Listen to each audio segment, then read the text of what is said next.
Bandau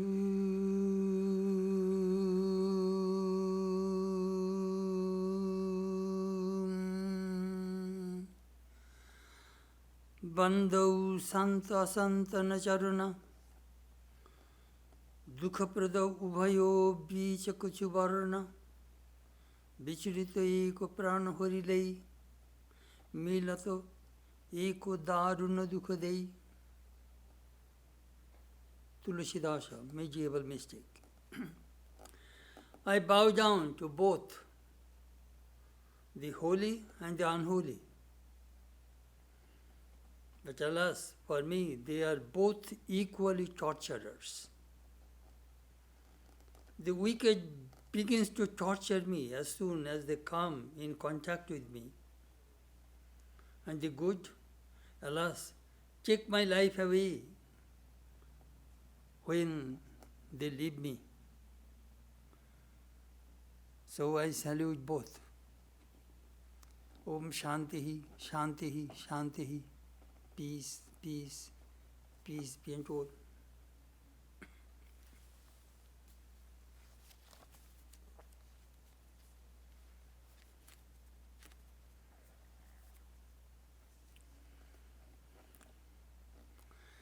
This morning our subject is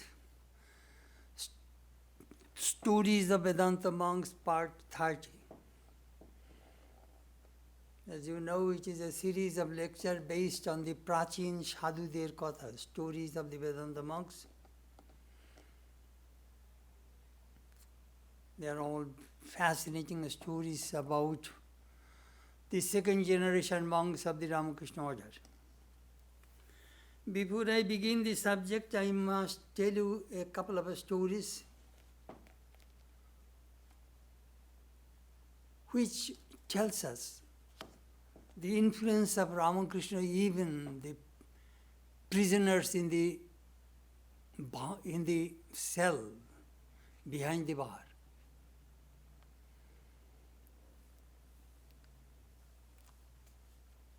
There was a famous writer named Charu Chandra Chakraborty. His pen name was Jarasandha. He wrote several volumes on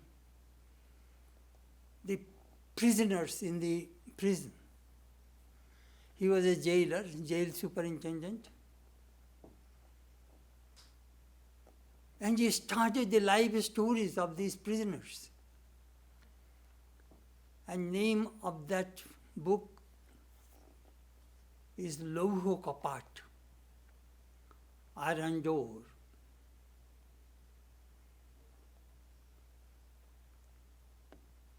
He wrote in his Lauho Kapat Part 3, which I am going to tell you.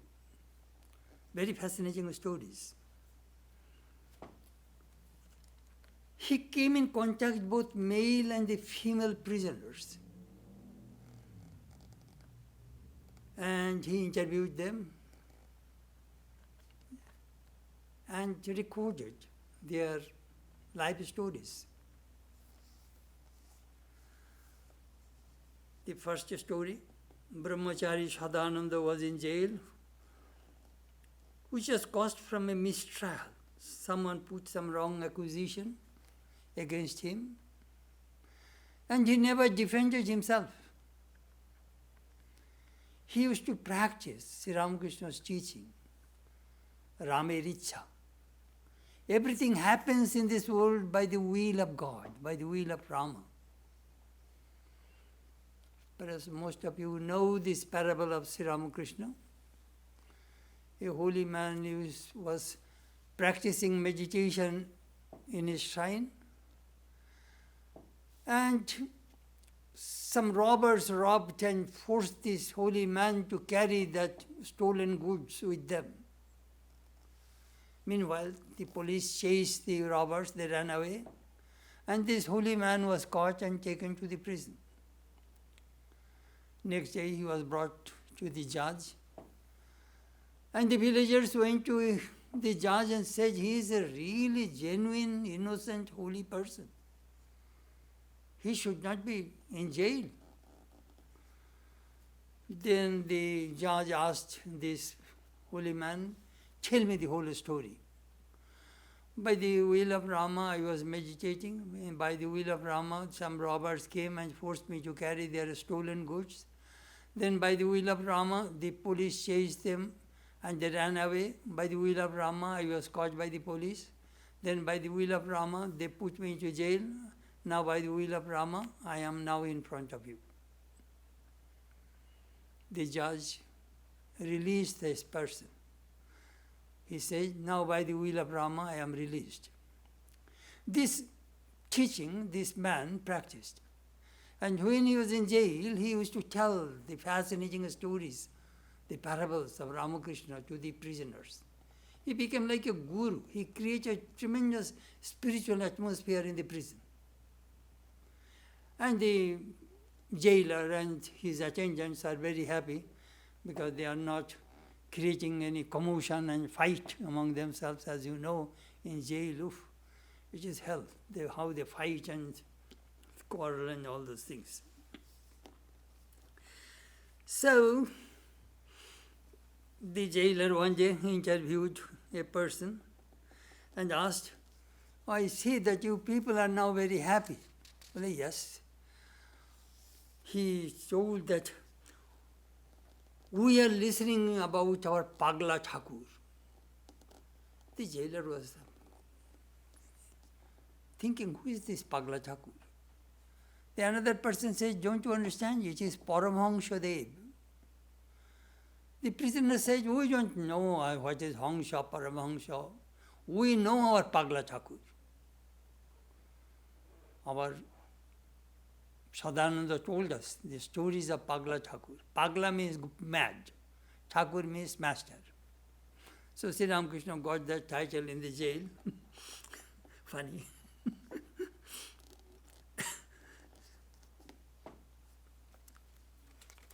Then this prisoner began to tell this jailer, he said, Pagla Thakur, he could not sleep in bed because there was a coin under his mattress. He got burning sensation. This Pagla Thakur took clay in one hand and money in another hand and said, clay is money, money is clay, and threw away both into the Ganges. This is all our Pagla Thakur. Not only that, in Dakshineshwar temple, Rani Rasmani Mathur gave him a shawl. In cold winter, Pagla Thakur was covering his body with the upper part of his dhoti. Then, when he was given that shawl, he put on the shawl and then threw away.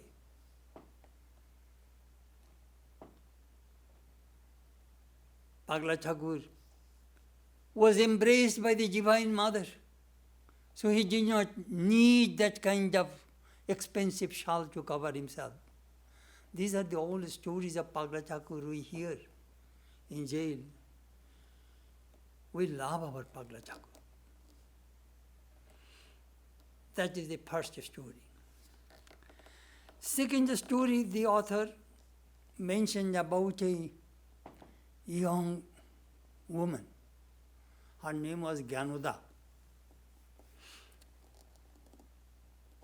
She was a rebel, rough. She had sharp tongue and was angry like a snake. None could control her. She has a very bad reputation in the prison. She is unruly, breaker of the rules of the prison.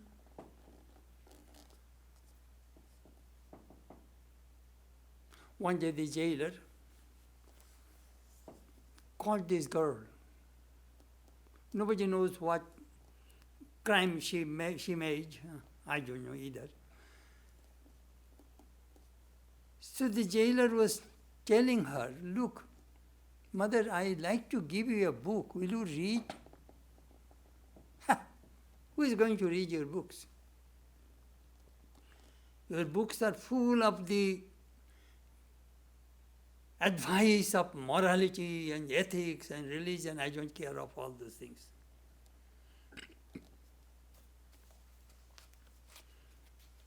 The jailer said to him, Ganada,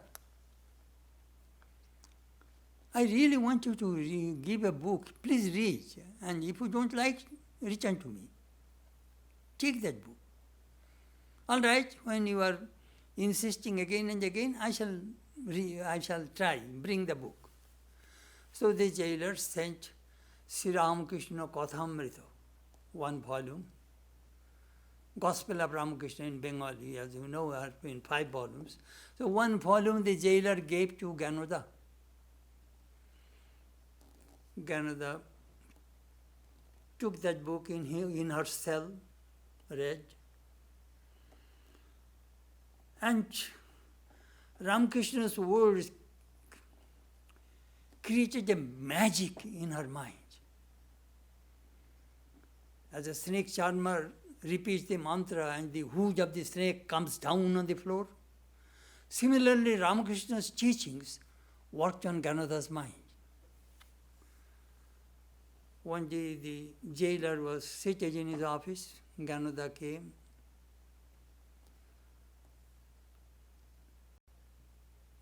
The jailer wrote, I saw a serene calmness on her face. That roughness and angry mood disappeared. I saw her glossy eyes. She encircled her upper corner of her sari around her neck, like a devout woman in front of a deity. She bowed down to me, touching my feet. She expressed in a soft, sweet voice, I feel joy in my mind today.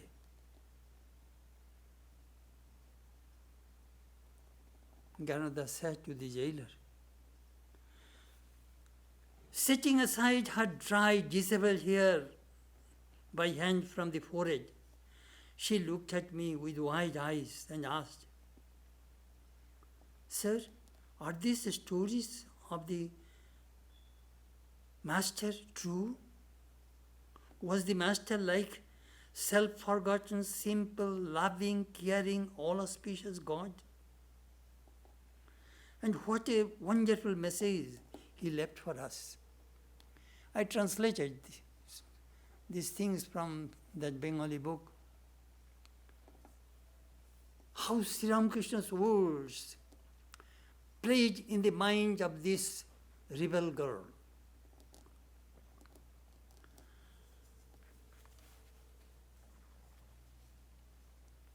The jail librarian gave a reminder to Ganada that you must return that book.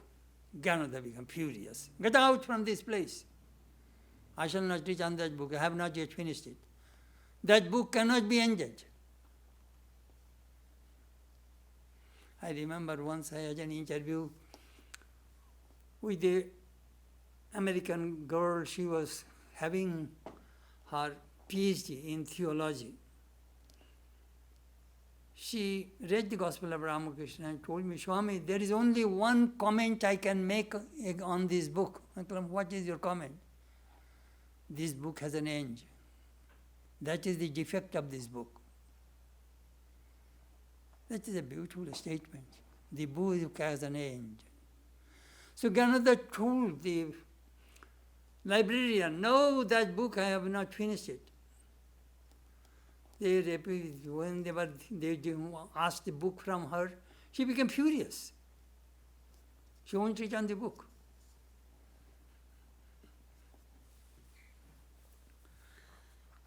Meanwhile, the jailer was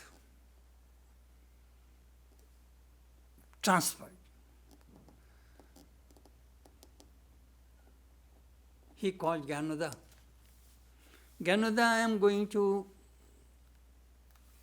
move to another place. I am transferred from this prison, from this jail. So he was thinking that if you go away, they will take away my book. Jailer said, don't worry, Ganada. I shall give you 2 copies, 2 volumes of that Kathamrita, Gospel of Ramakrishna. So you returned that book to the library. The jailer bought 2 books and gave to Ganada.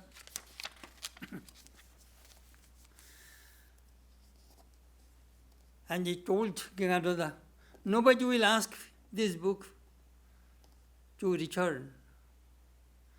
Gangadhara's eyes brightened up with joy. She said, Sir, truly you showed so much kindness and affection toward me. I am very grateful to you. You are going away. Shall I ask another thing from you? Promise that you will give to me? Jailer, what? What do you want, Gangadhara? A picture of Ramakrishna. The jailer presented a copy of picture of Ramakrishna to Gangadhara. It was not known what happened to Gangadhara, but the jailer's mind was soaked with love and compassion for Gangadhara. He wrote in his book, I can paraphrase it, but if you hear it, what was going on in the author's mind, you will understand better. Later, whenever I saw Ramakrishna's picture in the monastery, in the temple, in the shrines of the devotees, I vividly saw the cheerful face of Gangadhara. I was distressed with shame, pain, remorse, helplessness. I began to think, what happened to me? This sinful woman's is next to Ramakrishna? Then one day I thought, the Master himself gave her a place next to himself. This poor wretched girl did not get away love and shelter from anybody in this world. So the Master gave her a shelter next to him. Gangadhara got a new life by the flow of the elixir teachings of the Kathamrita. That is the story. Very fascinating story. How Sri Ramakrishna's teachings work. And it really works. And it transforms people.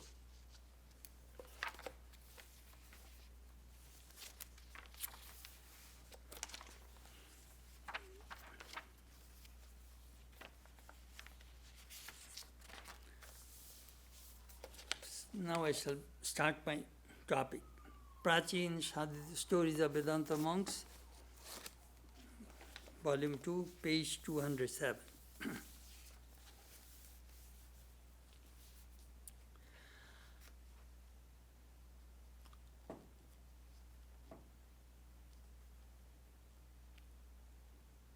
Narayana Seva, service to human gods in the home of service of Ramakrishna Mission in Varanasi. These are the reminiscences of Swami Chetanananda. I knew that Swami very well. Chetan Maharaj. He was a cousin of Swami Nikhilananda. He was a disciple of Swami Akhandananda and came to Ramakrishna Order in 1934, but he joined in 1941. Swami Mumukshananda interviewed him and he told the stories of the olden days, how the monks and brahmacharis would serve the patients, sick people in Varanasi. He worked in that Shivashram for 37 years. And finally he became the in charge of that place. He told that at that time it was the rule that if any novice, anybody wants to join the Ramakrishna Order in Banaras, he will have to work in the hospital for a couple of years, then he will be accepted as a brahmachari. That is their trial period. But we used to do all kinds of menial work, cleaning the bedpan, toilet, sweeping the floor, making the bed, washing their clothes, washing their utensils. We had to do everything. No servants, no nurses. Only a couple of paid people are there.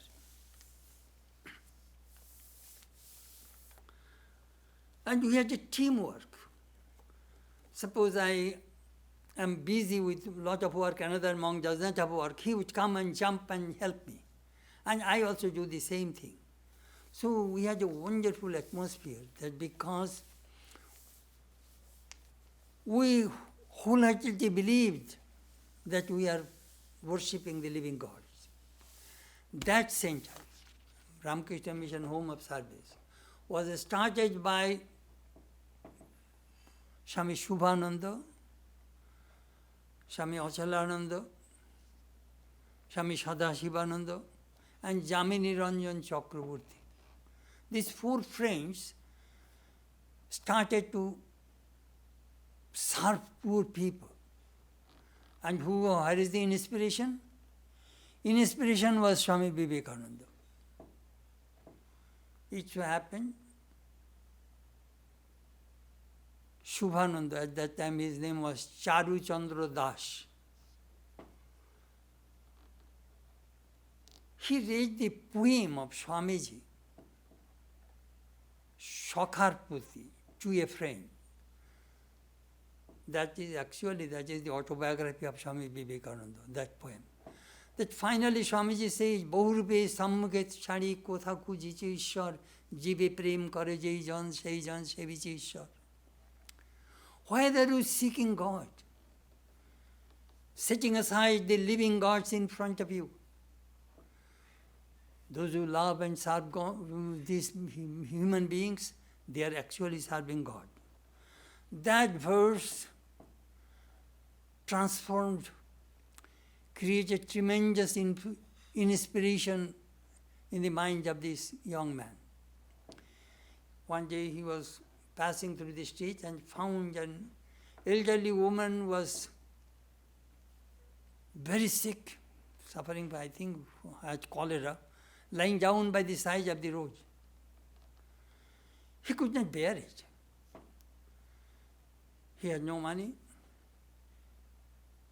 He begged somebody on the street, and that person gave him 4 annas, 1/4 of a rupee. With that, he bought a piece of cloth. He washed that woman, put a new cloth for her, and then carried her to the hospital and saved her life. That was the beginning of the Ramakrishna Mission Home of Service, Varanasi. Started with 4 annas. Then Swamiji went to Varanasi in 1902, February. Swamiji initiated them, these young people, and wrote an appeal for them. So some people came forward, gave money. Eventually, Swami Brahmananda bought a land, helped them to buy the land, and Ramakrishna Sevashram started. I just gave you a little biography, a little background of the Ramakrishna Mission Home of Service.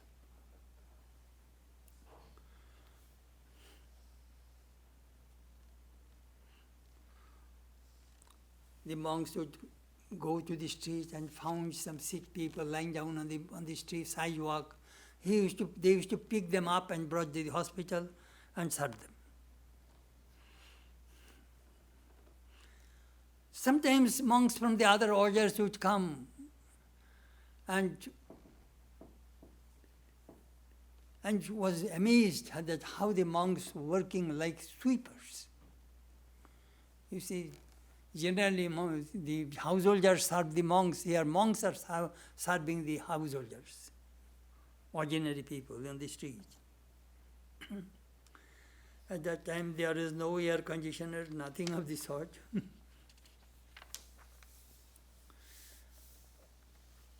a very famous man in Varanasi was very sick. He has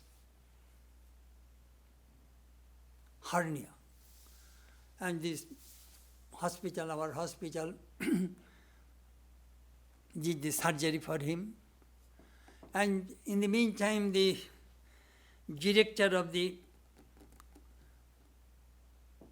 public health came to visit our hospital, and this well-known person says, "You people do not know how to serve. Look how these monks serve." And then that officer said, "Of course, we cannot compete with the monks. They dedicated their lives to serve you, while we are paid workers. We cannot compete with the monks." Then Swami told the story of a madman. They picked him up from the street, very rough. Swami says sometimes we had to sit on his chest and force him to swallow the medicine for sleep. He told very graphically that how that man gradually was cured and was sent back to home. Very fascinating story.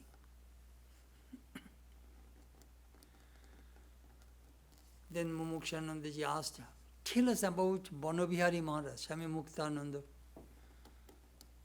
how he dressed the surgical patients and other people." You know, I met that Swami Banabihari Maharaj many times in Banaras. We used to sit together in the veranda and he used to tell us stories. Amazing person, amazing person. Early in the morning, he used to go to Ganges, take bath, go to Vishwanath temple. When he would enter the temple, all priests will make room for him. Bon Babaya, Bon Babaya. He was respected like God. And the patients had such belief that if Bon Baba touches me, I'll be cured. A great monk. Just a few years ago he died.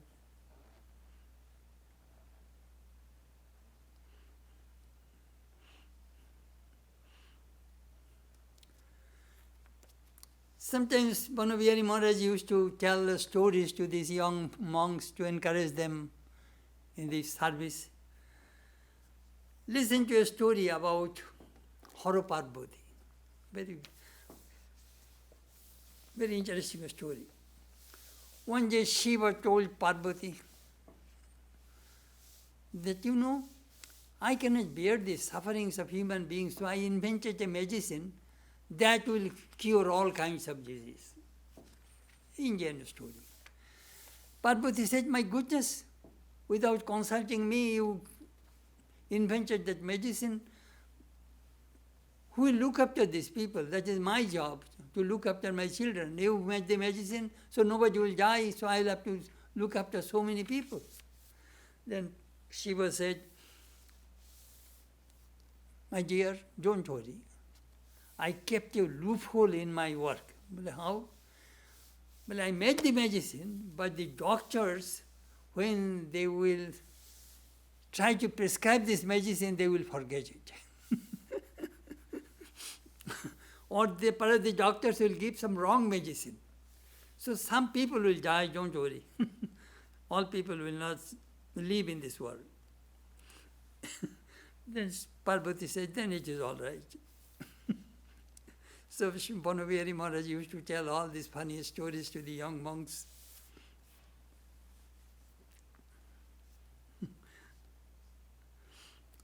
Swami said, in the hospital we had a morgue. When a person dies, we used to keep there. And we gave the name of that morgue is Nirban Chamber.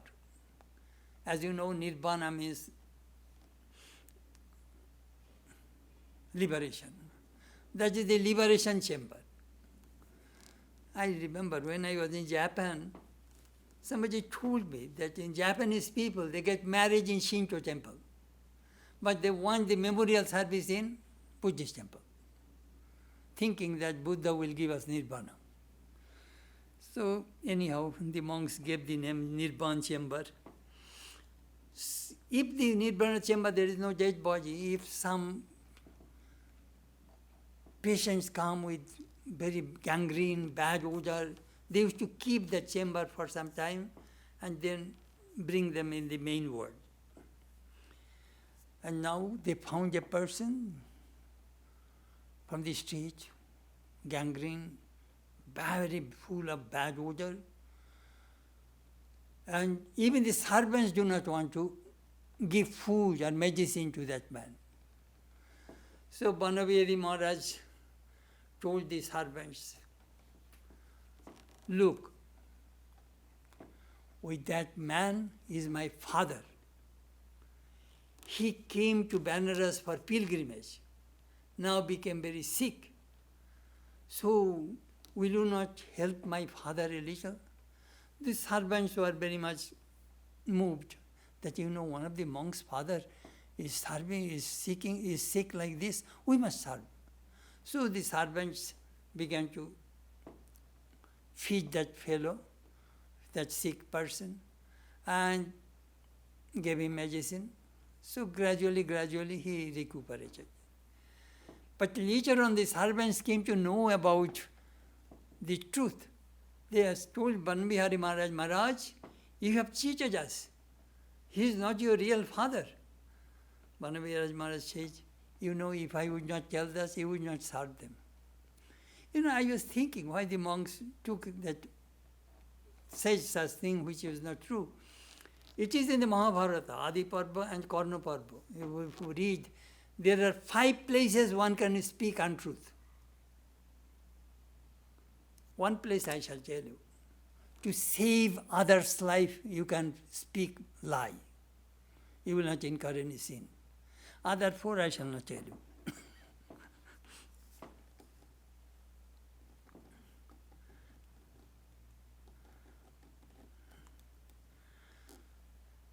Kedar Baba, Swami Achalananda, he was in Benares. He was a vice president, died in, I think, 1949. He used to encourage these young monks. And he used to tell them that how Swami Shubhananda would treat these patients. He gave the name Narayana, God. Still now, if you go to Benares, you will say Narayan Bhanjar, that's Narayan store, Narayan kitchen, Narayan's bed, Narayan's food, Narayan's room. Everything they connect with Narayan, which is God, God, God. So that it will penetrate in the minds of the patients and the doctors and everybody. And the monks, that we are serving living gods. That is the tradition in Benares. Narayan, that plate, Narayan's clothes, Narayan's bed, everything belongs to Narayana. Then Swami Chetanananda told another story of Swami Kalikananda, who became the head after Swami Shubhananda. One day he was the secretary. He was working in the office. All of a sudden, a monk came and said, today sweeper did not come. Immediately Swami stopped his office work and took a broomstick and went to sweep the hospital. Then somebody says, leaving the office work, I can do it late. But this one first, primary. When we read these stories, we understand. Swamiji said, though work is small, work is worship. Sweeping the floor is also worship. Writing a book also worship. Giving a lecture is also worship.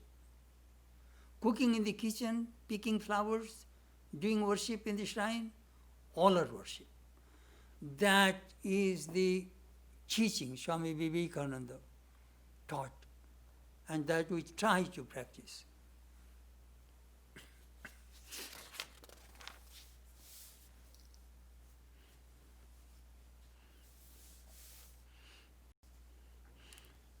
Swami Achalananda told Swami Chetanananda, Let me tell you one thing. Suppose you are repeating mantra in the evening in your room. Meanwhile, someone has come and said that there is some emergency in the hospital. Immediately you should give up your japam and your rosary, and you must go to the hospital and take care of that emergency patient. Otherwise, there will be Sheva Aparad, you will incur sin.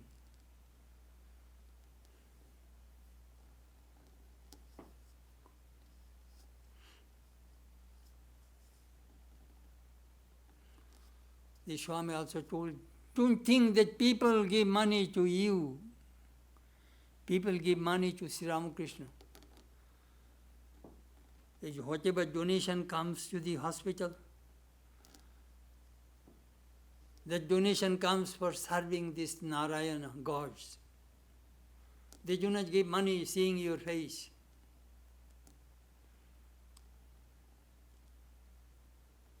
They are the masters, we are the servants, and we blessed we are that we got a chance to serve these poor people, sick people. That Swamiji said. Duridra Devo Bhava, Narayana Devo Bhava, Utiti Devo Bhava.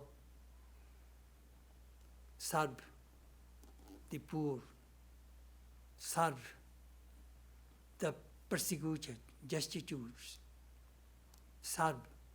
That is the way you can go close to God. When Swamiji was in Jaipur, somebody asked, where can I find God? Swamiji said, go to the cottage of the poor people. And if you want to realize God, serve them.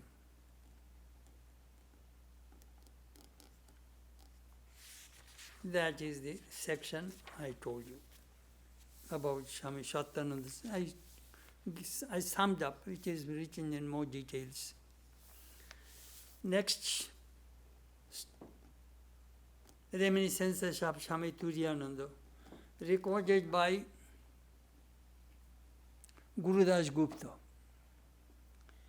He was a professor of Nodail College. I met him in Banaras in 1970s. Bachelor. After retirement, he lived in our monastery as a brahmachari. Not official brahmachari, just retired. And he had a habit to write diary. When he died, all of his diaries are now with me. A large volume, so many volumes of diaries I have in my room. He was a disciple of Swami Sharadananda. I remember, I think it was in 1986, Swami Raghuvarananda, Ram Prasad Maharaj gave those diaries to me.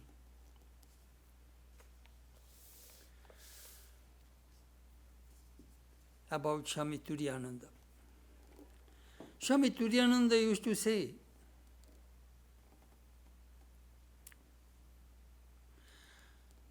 when the avatar, divine incarnation comes to this world, he comes with a group of his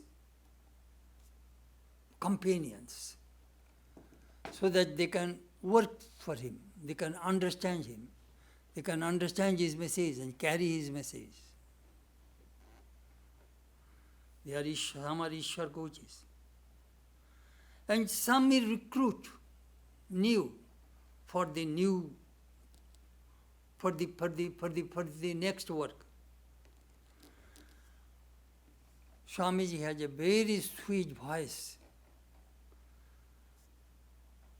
One of the reason of his success is his voice. Very fascinating voice. I think Chanchin says his voice was like baritone.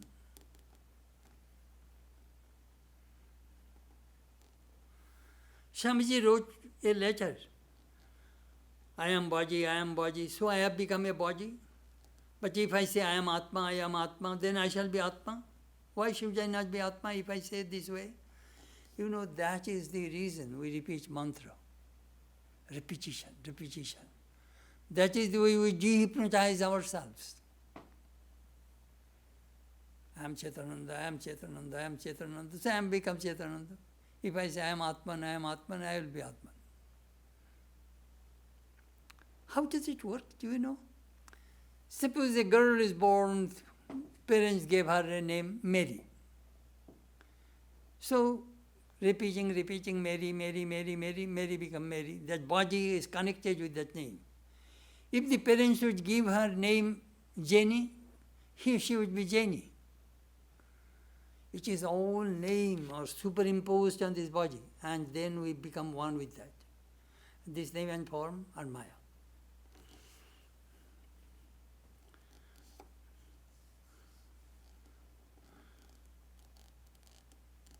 Swami Chetanananda said, the master said that if a room is dark for thousands of years, one matchstick can light that whole room instantly.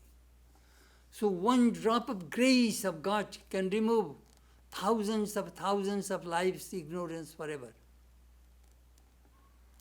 Don't forget this teaching of Sri Ramakrishna. Bhagavad Kripa, the grace of God. You can remove all bad karma and ignorance of accumulated lives of the past.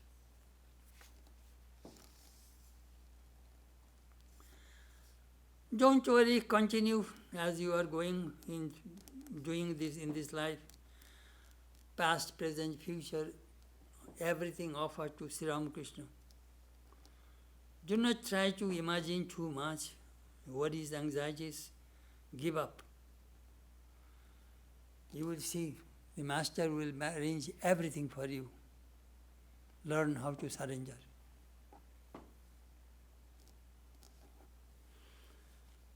A real guru truly take the responsibility of the disciple.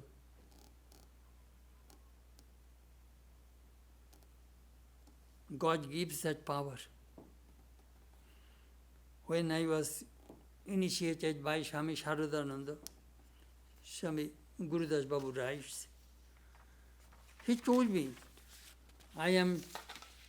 Ami tumar bhar nilam, I am taking your responsibility.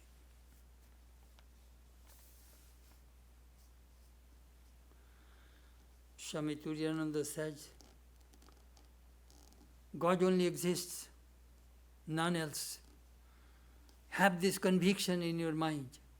Then you will find a tremendous strength will manifest within you. Never think yourself that you're weak. You may be weak, but the person on whom you have taken shelter or taken refuge, he is all powerful. His power will enter inside you. When we used to talk with Swami Chetanananda, we used to get tremendous strength.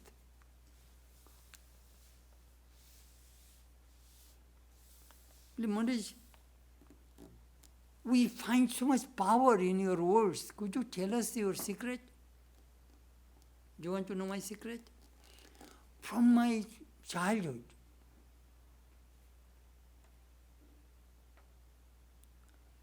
I practiced whatever I say.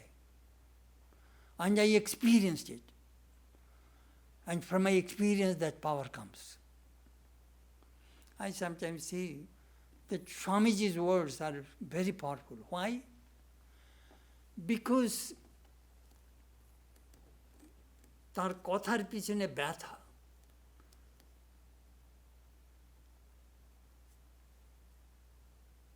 He felt it.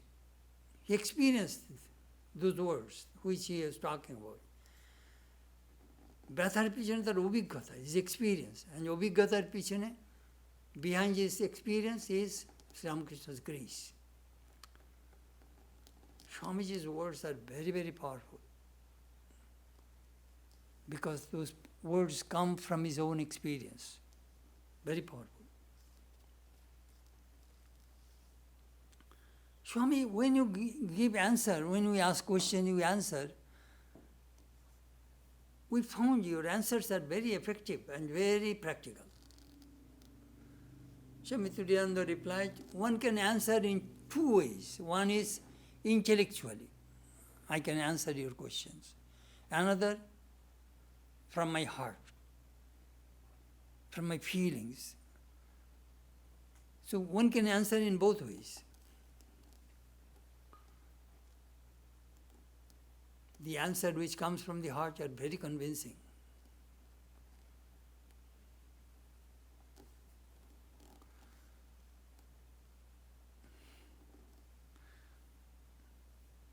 While talking to the people, Swami Turiyananda could understand the level of their minds, and he would answer accordingly. He told that when I write a letter, when somebody writes a letter to me, reading that letter I can read that person's mind. And then I answer accordingly.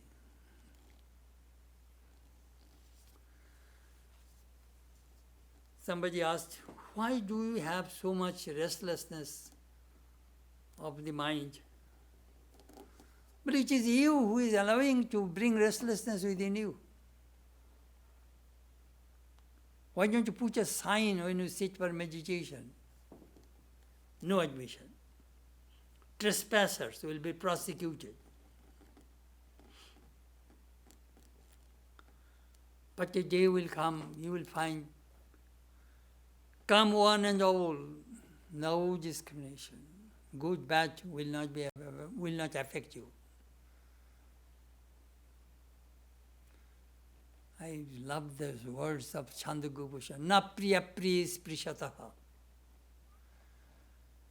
The knower of Brahman is never affected by that good and bad.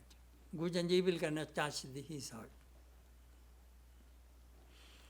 Swami Turiyananda quite often would study Muni Ratnamala by Shankara.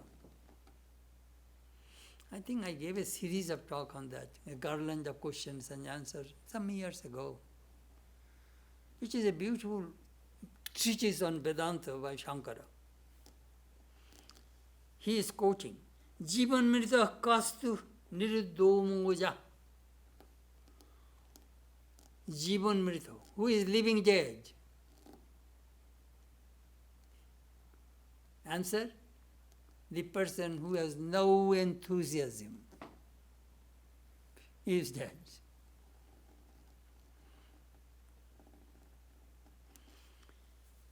It reminds me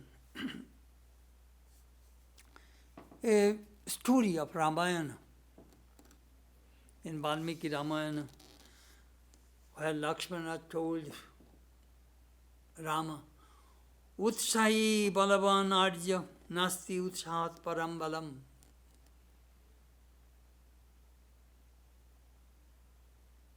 When Sita was kidnapped by Ravana, Rama was crying and both brothers are searching Sita here and there. One time, Rama was very depressed. Then Lakshmana was reminding him, brother, if you are depressed and if you do not move, we shall never get Sita. We shall definitely find her out. Please give up this kind of depression. It is very, very important in human life. Sometimes we get depressed. It's quite natural. It comes and goes. In Hitopadesh we read, Ujjoginam purusha singham upaiti lakshmi, devina deyamiti ka purusha vadanti. Lakshmi, the goddess of fortune, favors that person who has tremendous enthusiasm, zeal. But the weak people think that everything will be given by fortune, luck. It is my luck. But God will give to me, the Vedanta will give to me. They depend on this. They do not exert their self-effort.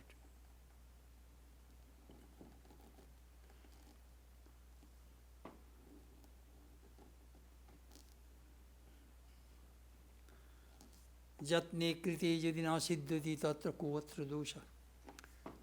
While making effort, if you fail, there is nothing wrong. I made effort. Making effort is very important. In spiritual life also. You must try.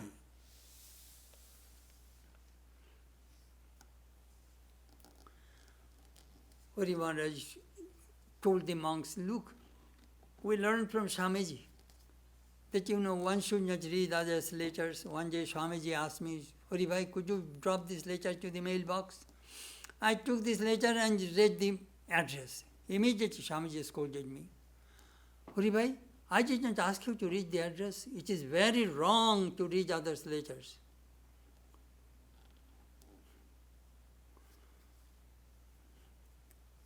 Swamiji, as you know, Swamiji, Swami Turiyananda and Sister Nivedita, the three came back to the West in 1899, June. And Turiyananda kept his watch on his desk, on his table in the cabin. Swamiji watched it 2-3 days. Then Swamiji told Turiyananda, brother, the cabin boy comes and cleanses the room, and your watch is on the table. You are tempting that boy to steal it. You are showing your sadhu nature that you have no attachment for your watch, but it is not right. How Swamiji used to train his brother disciples. Swami Turiyananda used to tell some fascinating stories about the monks in Rishikesh. One businessman was very fond of the sadhus, and sometimes he used to feed the monks. So he was giving food to a monk and asked, what do you think about the other monk? Oh, to Bhaishya hai. He is just like a buffalo. He is not a good monk. Then one day he invited that Bhaishya, that buffalo monk, and gave him nice food and said, what do you think about that monk who criticized him? Oh, to go hai. Oh, he is like a cow. He is no good. He is not a good monk at all. Then do you know what he did? Next day he invited both and cut some fodder and mixing some oil, cake and water mixed together and made 2 plates and gave these 2 monks.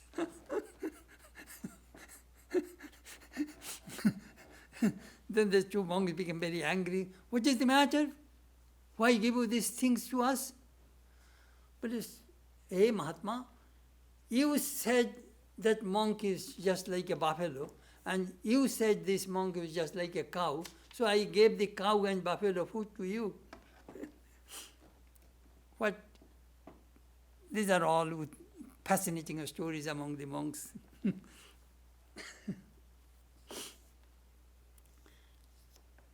Do not criticize, do not judge. Sometimes some people overestimate themselves. Oh, I am the best monk. How do you know?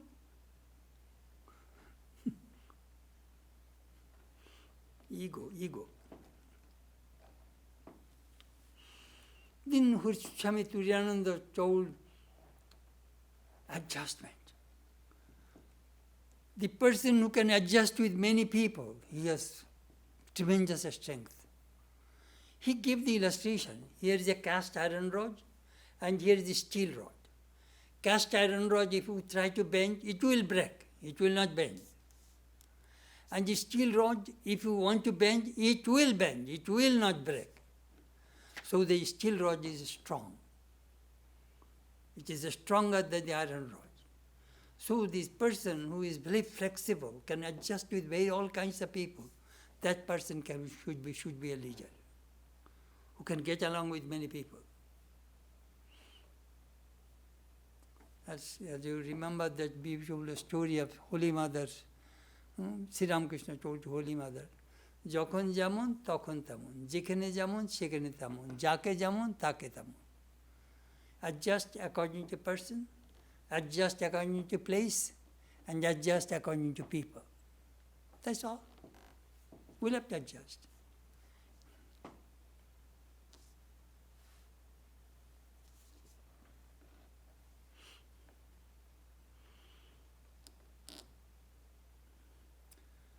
Chetanananda told his personal reminiscences. Once I felt that I am putting my feet, I am forward walking, that is by the power of God. I found I have nothing. God is doing everything for me. I was meditating in the Keshi Ghat in Vrindavan. All of a sudden I saw my body has become one with the infinite space. In Bhubaneswar also I had various kinds of vision. It is a very convenient place for spiritual practices. In that connection I remember that story of Sri Ramakrishna. When early days when Sri Ramakrishna would go to the mother's temple for meditation, he would feel somebody was locking every joint of his body. He used to hear the sound, cut, cut, cut. Somebody is locking. And he cannot move. He could not move. When his meditation was over, then again he would hear the sound, cut, cut, cut, cut. They are opening all the joints of his body so that he could get up and move. You know, we read many scriptures, but we have never heard such stories as we find in Sri Ramakrishna's life and the Jari disciples' life, these fascinating spiritual experiences they had.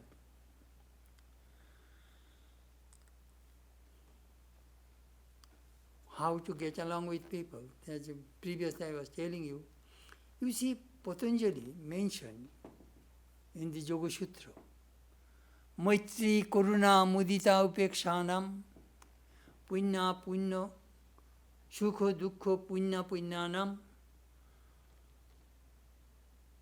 Punya, Vishayanam, Bhavanata, Chitta, Prasadanam. Very beautiful verse. Very practical. Maitri.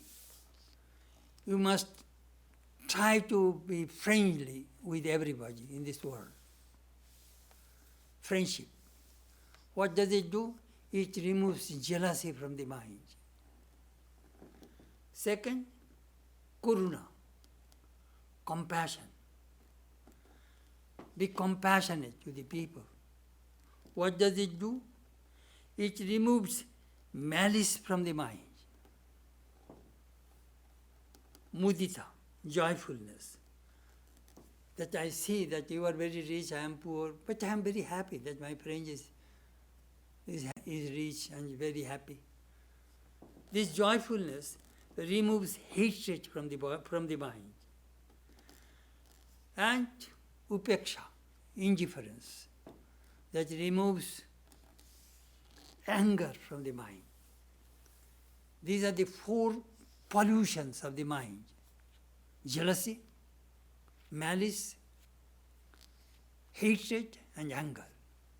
So Patanjali says, if you practice these four disciplines, your mind will be pure. Chitta prasadanam, your mind will be calm and serene. Upeksha,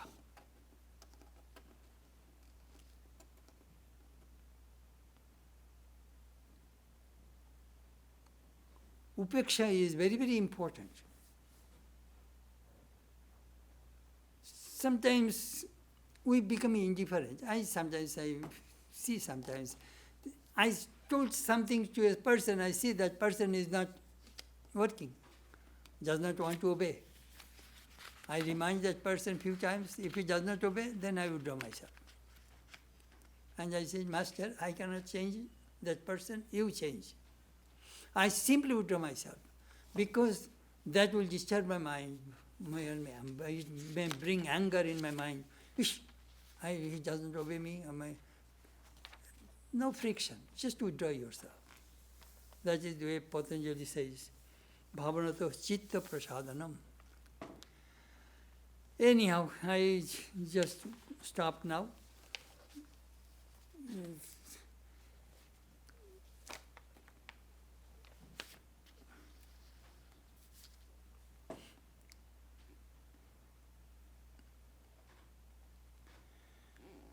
Matma me shuddhantam jyotiraham virajabi papma bhuyasam. Antaratma me shuddhantam jyotiraham virajabi papma bhuyasam. Paramatma me shuddhantam jyotiraham virajabi papma bhuyasam. Om Shanti Shanti Shanti. May my body become pure.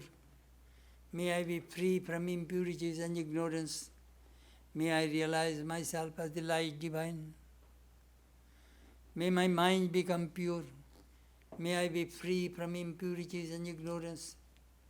May I realize myself as the light divine. May my soul become pure. May I be free from impurities and ignorance. May I realize myself as the light divine. Om. Peace, peace, peace be unto all.